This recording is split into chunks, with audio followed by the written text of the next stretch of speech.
saya Sosoni. Hari ini saya nak tentang pengenalan dan pengamatan objektif. Sebagai sebuah negara berbidang kaum, Malaysia sangat dikenalkan sebagai sumber makanan. Salah satu makanan adalah laksa yang merupakan sejenis makanan mie berkuah pentas yang terdapat di mana-mana Malaysia, terutama di dalam kalangan masyarakat Cina, Babanoya, dan Melayu. Asas usul nama laksa mungkin daripada bahasa Hindu dan Parsi, yaitu laksas.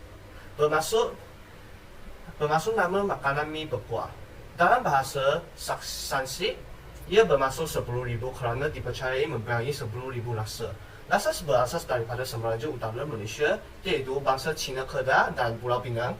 Laksa terutamanya dihasilkan adalah asam laksa, kemudian diinovasi oleh Cina peranakan Malaysia, iaitu laksa Nonya di Melaka. Laksa sangat terkenal di Malaysia seperti Kedah, Pulau Pinang, Perlis, Terengganu, Kelantan, Pahang, Melaka, Johor dan Sarawak. Laksa dibahagikan kepada beberapa jenis, yaitu laksa utara, laksa pantas timur, laksa Babanoya, laksa Johor. Objektif yang pertama ialah keuntungan. Objektif yang kedua ialah meningkatkan kemahiran insentif. Assalamualaikum, nama saya Nurul Syaratul binti Ismail. Saya akan menerangkan campuran pemasaran, iaitu produk. Produk yang kami tawarkan ialah laksa yang bernama laksa kita. Resepi laksa kita ini adalah lebih kepada resepi laksa Sarawak, tetapi kami membuat sedikit perubahan, iaitu bahagian udang. Kebiasaannya udang digunakan bagi laksa Sarawak, tetapi kami telah menukarkannya kepada gabungan ikan goreng dan daging. Sasaran produk kami adalah pelajar UMS. Kami akan menggunakan pembungkusan seperti ini kerana bebas daripada bahan kimia, tahan panas, tidak mudah bocor dan mudah dibawa ke mana sahaja. Produk kami adalah berkualiti tinggi, di mana kami akan memastikan penggunaan bahan-bahan mentah yang segar dan bermutu tinggi agar dapat menarik pelanggan serta mereka tidak akan berasa ragu-ragu terhadap laksa kami. Assalamualaikum dan salam sejahtera. Saya Mazura. Saya akan menerangkan elemen 4P yang seterusnya dalam campuran pemasaran, iaitu place.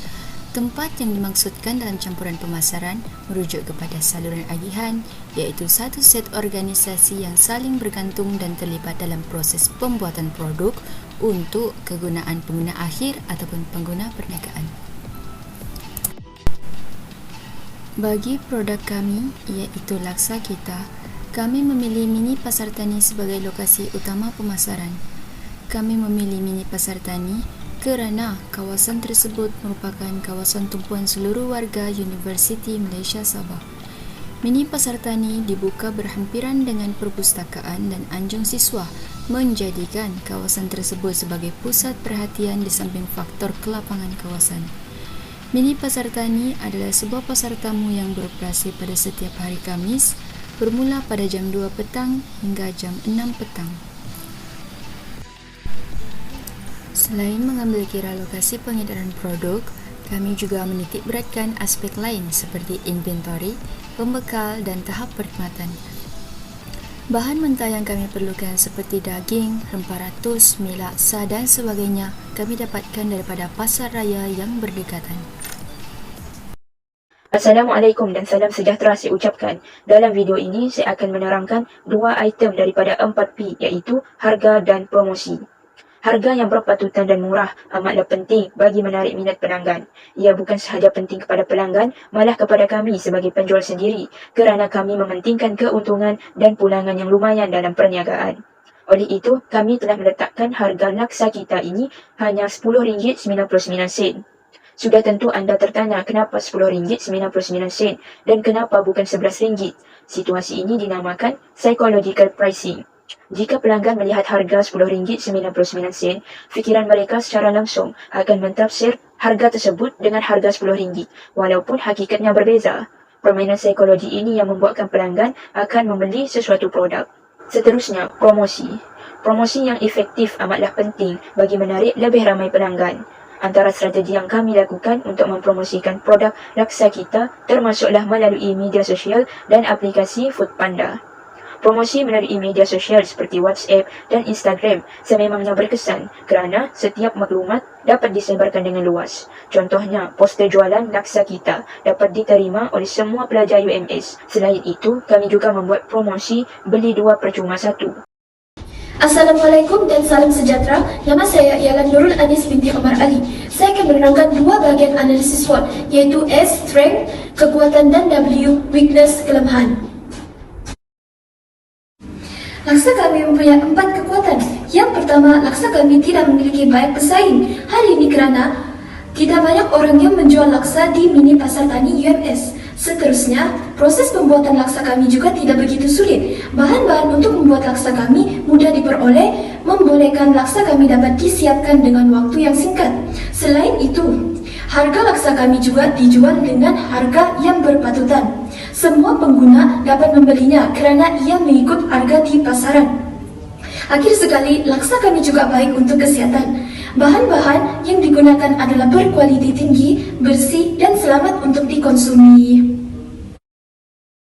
Namun begitu, laksa kami juga mempunyai 2 kelemahan. Yang pertama ialah laksa kami tidak mempunyai daya ketahanan yang tinggi, di mana laksa kami juga boleh basi dan hilang nutrisi sekiranya tidak dikonsumi dengan secepatnya. Selain itu, kami kekurangan modal untuk menghasilkan laksa dengan jumlah yang banyak. Sebagai pelajar, kami memerlukan bantuan kewangan untuk menjual laksa. Salam sejahtera, nama saya Dun Jun. Saya akan menerangkan peran dan cabaran dalam video ini. Peminat laksa sama ada dari dalam luar atau negara. Tiap hari tiap meningkat kerana laksa yang 6 darjah sekali.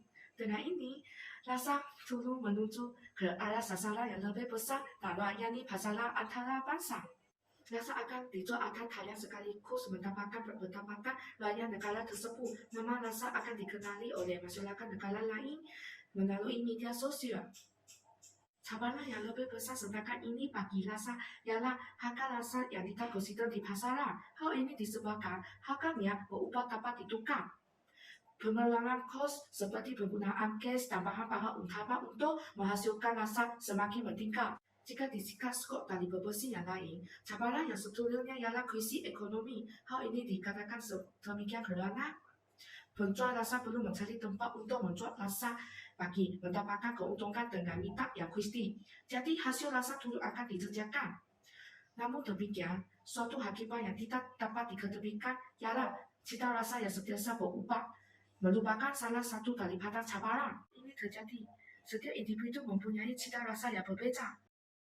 Hai, saya Muhammad Mursyid Kamilah bin Muhammad Yusuf. Saya akan membentangkan berkenaan dengan keunikan laksa kita, iaitu laksa yang kami sediakan. Saya akan menerangkan keunikan yang pertama, iaitu laksa kita mempunyai pilihan, iaitu pelanggan boleh memilih sama ada menggunakan daging ataupun ikan goreng. Jadi pelanggan yang tidak suka akan seafood boleh memilih daging sebagai lauk dalam laksa kita. Keunikan yang kedua pula adalah berkenaan dengan slogan kami, iaitu Now or Never. Pelanggan akan merasa tertarik sama ada pelanggan perlu membeli sekarang ataupun tidak lagi kerana laksa kita ini hanya ada pada 1 hari di UMS, iaitu sasaran kami pelajar, iaitu di Pasar Tani. Salam sejahtera, saya bernama Joyce akan membuat sebuah kesimpulan berkenaan dengan produk kita. Produk kita iaitu laksa kita adalah dihasil dengan menggunakan bahan-bahan yang segar dengan campuran unsur laksa-laksa yang lain. Produk kita dapat dibeli dari mini pasar tani UMS di mana ia dapat memudahkan pelajar UMS untuk membuat pembelian. Produk kita juga dijual dengan harga yang murah agar ia dapat mempengaruhi jelaga pengguna dari segi faktor psikologi dan faktor campuran pemasaran. Selanjutnya, kami juga telah meluaskan peluang perniagaan dengan menggunakan ICT melalui e-pemasaran dan laman sosial. Kemudian, kami juga berkeyakinan tinggi terhadap produk kami kerana ia mempunyai persaingan yang rendah, bahan mudah didapati, sihat dan berkhasiat serta berpotensi untuk berkembang di pasaran antarabangsa. Namun begitu, terdapat juga kekurangannya, iaitu masalah modal yang terhad, produk tidak tahan lama, kos yang tidak tetap akibat dipengaruhi oleh faktor persekitaran luaran perniagaan. Dengan ini, kami berharap agar maklumat dan objektif yang telah kami tetapkan itu dapat dicapai dengan adanya rancangan strategi pemasaran yang digunakan. Sekian, terima kasih.